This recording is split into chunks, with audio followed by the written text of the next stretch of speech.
Friends, மிக சுவையான meal maker தொக்கு அருமையாக ரெடி. நாம் இதே முறையில் செய்தோம் என்றால் சாம்பார் சாதம், பருப்பு சாதத்திற்கு சைட் டிஷ்ஷாக அருமையாக இருக்கும்.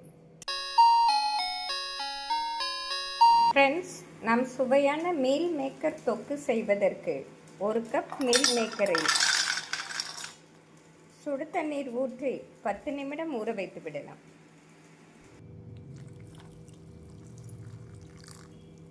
10 நிமிடம் ஊற வைத்து வடிகட்டி எடுத்து விடலாம். நாம் மீல் மேக்கர் தொக்கு செய்வதற்கு ஒரு பெரிய வெங்காயம், 2 தக்காளியை பொடியாக நறுக்கி எடுத்து விடலாம்.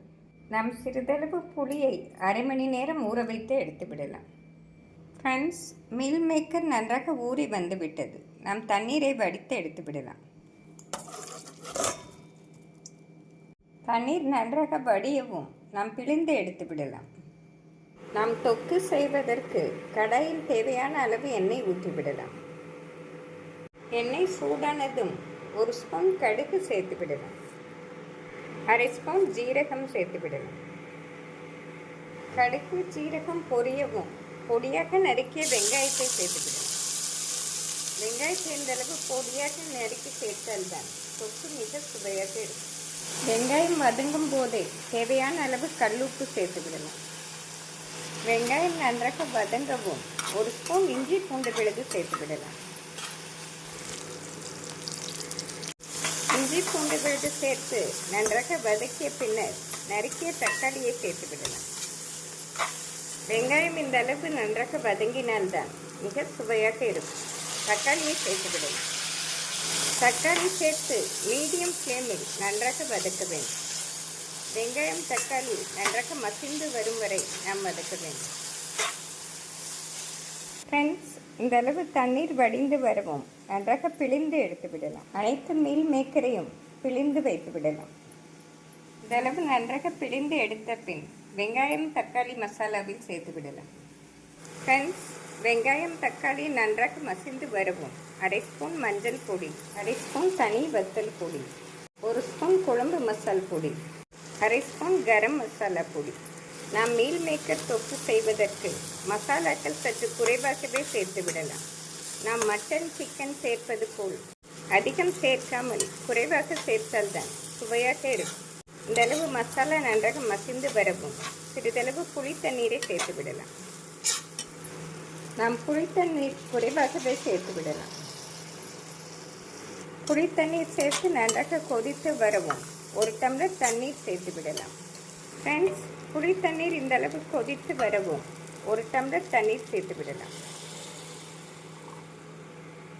தண்ணீர் கொதிக்கும் பொழுதே கறிவேப்பிலை சிறிது சேர்த்து விடலாம். தண்ணீர் நன்றாக கொதித்து வற்றி வரவும் மீல் மேக்கரை சேர்த்து விடலாம். நாம் ஹை ஃப்ளேமிலே வைத்து கொதிவிட வேண்டும். ஃப்ரெண்ட்ஸ், ஒரு 4 நிமிடத்திலே தண்ணீர் நன்றாக வற்றி வந்துவிடும். இந்த அளவு வற்றி வரவும் மீல் மேக்கரை சேர்த்து விடலாம்.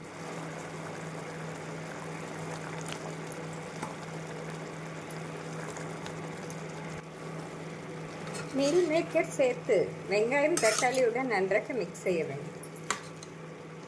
இந்த அளவு நன்றாக மிக்ஸ் ஆனதும் அரை ஸ்பூன் பெப்பர் தூள் சேர்த்து விடலாம். மிளகு சேர்த்து ஒரு முறை நன்றாக மிக்ஸ் செய்து மூடி போட்டு மீடியம் ஃப்ளேமில் 5 நிமிடம் வைத்து விடலாம். மூடி போட்டு மீடியம் ஃப்ளேமில் 5 நிமிடம் வைத்தோம் என்றால் நன்றாக வதங்கி வந்துவிடும். ஃப்ரெண்ட்ஸ், 5 நிமிடம் ஆகிவிட்டது. மீல் மேக்கர் தொக்கு அருமையாக ரெடி. நாம் பொடியாக நறுக்கிய மல்லி இலை சேர்த்து ஒரு முறை மிக்ஸ் செய்து இறக்கிவிடலாம். இந்த அளவு பதமாக இருந்தால்தான் சரியாக வரும். ஃப்ரெண்ட்ஸ், மிக சுவையான மீல் மேக்கர் தொக்கு அருமையாக ரெடி. நாம் இதே முறையில் செய்தோம் என்றால் சாம்பார் சாதம், பருப்பு சாதத்திற்கு சைட் டிஷ்ஷாக அருமையாக இருக்கும். நாம் ஃப்ரைட் ரைஸ், பிரியாணிக்கு சைட் டிஷ்ஷாக இந்த மீல் மேக்கர் தொக்கு செய்தாலும் மிக சுவையாக இருக்கும். இந்த சுவையான மீல் மேக்கர் தொக்கை நாம் ஒரு 10 நிமிடத்திலே செய்து விடலாம்.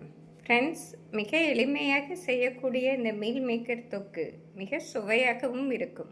ஃப்ரெண்ட்ஸ், குழந்தைகள், பெரியவர்கள் அனைவருக்கும் பிடித்த இந்த மீல் மேக்கர் தொக்கை செய்து பார்த்து எப்படி இருக்கிறது என்று கூறுங்கள். Thank you friends.